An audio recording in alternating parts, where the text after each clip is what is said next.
क्या हो अगर मैं आपको भारत की ऐसी जगह दिखाऊं जहां पहुंचकर आपको लगे कि आप इंडिया में नहीं बल्कि किसी दूसरे देश में खड़े हैं। ऐसी घाटियां जहां बादल आपके पैरों के नीचे चलते हैं, ऐसे झरने जिन्हें देखकर समय रुक सा जाता है, और ऐसे छोटे छोटे गांव जहां आज भी प्रकृति ने अपनी असली पहचान बचा कर रखी है। इस वीडियो में हम आपको भारत की 10 ऐसी हिडन प्लेस लेकर चलेंगे जो मानसून में किसी जन्नत से कम नहीं है। तो अपनी सीट बेल्ट बांध लीजिए क्योंकि सफर शुरू होता है अभी। नंबर 10, लेप्चा जगत, वेस्ट बंगाल। दार्जिलिंग से कुछ ही किलोमीटर दूर बसा लेप्चा जगत आज भी ज्यादातर लोगों की नजरों से छिपा हुआ है। मानसून आते ही पूरा इलाका घने जंगलों, धुंध और बादलों से ढक जाता है। सुबह जब सूरज की पहली किरणें पेड़ों के बीच से निकलती है तो ऐसा लगता है जैसे किसी फैंटेसी मूवी का सीन चल रहा हो। यहाँ शोर नहीं है, ट्रैफिक नहीं है, सिर्फ पक्षियों की आवाज और हवा की सरसराहट। अगर आपको भीड़ से दूर शांति चाहिए तो यह जगह आपकी बकेट लिस्ट में जरूर होनी चाहिए। नंबर 9, चोपटा, उत्तराखंड। उत्तराखंड का चोपटा, जिसे लोग मिनी स्विट्जरलैंड ऑफ इंडिया भी कहते हैं। मानसून के दौरान यहाँ की घास के मैदान गहरे हरे रंग में बदल जाते हैं। ऊपर बादल, नीचे घाटियाँ और बीच में घुमावदार सड़कें। ऐसा नज़ारा जिसे कैमरा पूरी तरह कैद भी नहीं कर पाता। यहीं से शुरू होती है तुंगनाथ मंदिर की ट्रैक, जो दुनिया के सबसे ऊंचे शिव मंदिरों में से एक है। अगर आप एडवेंचर और नेचर दोनों चाहते हैं तो चोपता आपके लिए परफेक्ट जगह है। Number 8, Dzukou valley, Nagaland Manipur border. कल्पना कीजिए, चारों तरफ सिर्फ हरे भरे मैदान, दूर दूर तक फैले बादल और कोई शोर नहीं, बस हवा की आवाज़। यही है डिजुको वैली। मानसून में यहाँ हजारों जंगली फूल खिल जाते हैं।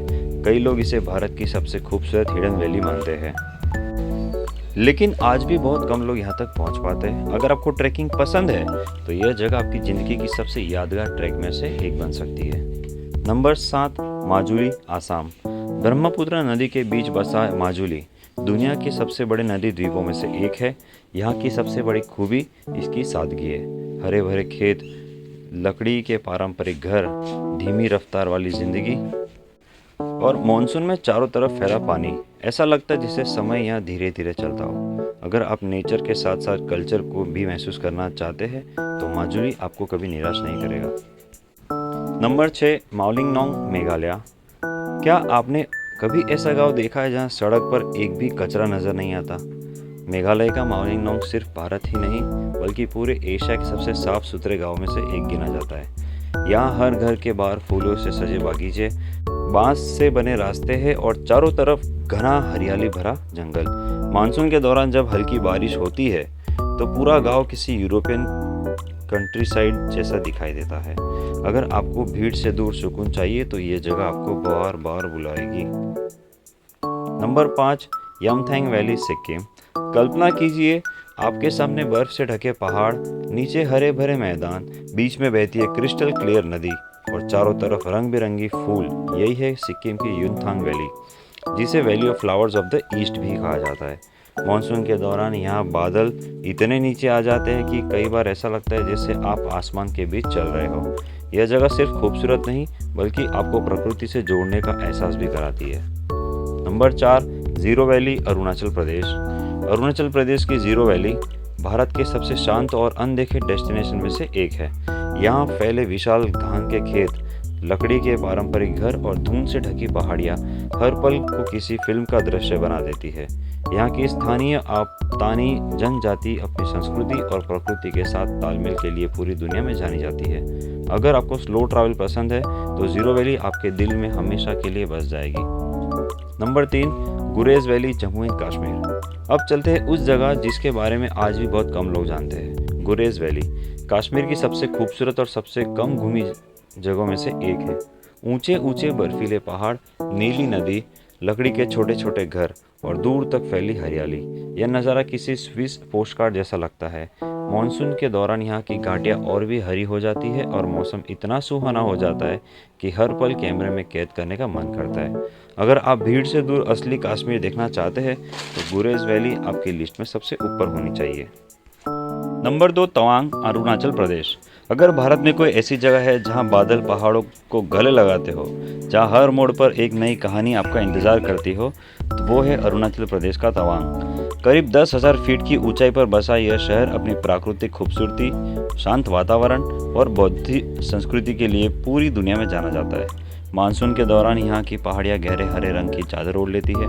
बादल कभी सड़क पर उतर आते हैं तो कभी पूरी घाटी को अपने आगोश में छिपा लेते हैं। यहाँ स्थित तवांग मठ भारत का सबसे बड़ा और दुनिया के सबसे बड़े बौद्ध मठ में से एक है। जब मंदिर की घंटियों की आवाज़ और पहाड़ों पर बहती ठंडी हवा एक साथ महसूस होती है तो ऐसा लगता है जैसे कुछ समय पल के लिए ठहर गया हो।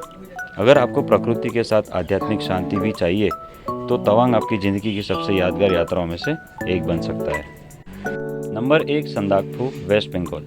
और अब हम पहुंच चुके हैं इस सूची की सबसे शानदार जगह पर, संदाकफू। एक ऐसी जगह जहां पहुंचकर आपको पहली नज़र में यकीन नहीं होगा कि आप भारत में हैं। समुद्र तल से लगभग 12,000 फीट की ऊंचाई पर स्थित यह ट्रैकिंग डेस्टिनेशन भारत के सबसे शानदार पैनोरामिक व्यूज में से एक देता है।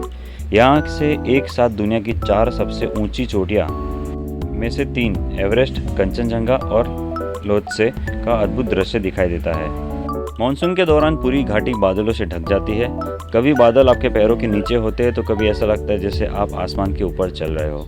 सुबह का सूर्योदय, पहाड़ों पर पड़ती पहली सुनहरी किरणें और चारों तरफ फैली खामोशी, इन पलों को शब्दों में बयां करना लगभग नामुमकिन है। अगर आप अपने जीवन में सिर्फ हिडन डेस्टिनेशन चुनना चाहते हो तो संदाकफू उस सूची में सबसे ऊपर होना चाहिए। तो दोस्तों, ये थे भारत की 10 हिडन प्लेसेस जो इस मानसून में किसी विदेशी डेस्टिनेशन से कम नहीं है। हो सकता है इनमें से कुछ जगहों के बारे में आपने पहली बार सुना हो, लेकिन यही तो असली यात्रा है। नई जगहों को खोजना, नई कहानियों को जीना और उन नज़ारों को महसूस करना जो सिर्फ तस्वीरों में नहीं, यादों में बस जाते हैं। अब आप हमें कमेंट करके ज़रूर बताइए, इन 10 जगहों में से आप सबसे पहले कहाँ जाना चाहते होंगे। अगर आपको भारत की ऐसी अनदेखी और खूबसूरत जगहों की जानकारी पसंद है तो सफ़र सूत्र को अभी सब्सक्राइब कीजिए, क्योंकि हमारी अगली यात्रा आपको मानसून की एक और ऐसी जन्नत में लेकर जाएगी जिसे देखकर आप कहेंगे, यार ये जगह पहले क्यों नहीं पता थी। मैं हूँ भारत, मिलते हैं अगली यात्रा में। तब तक बैग पैक रखिए, कैमरा चार्ज रखिए और सफ़र जारी रखिए।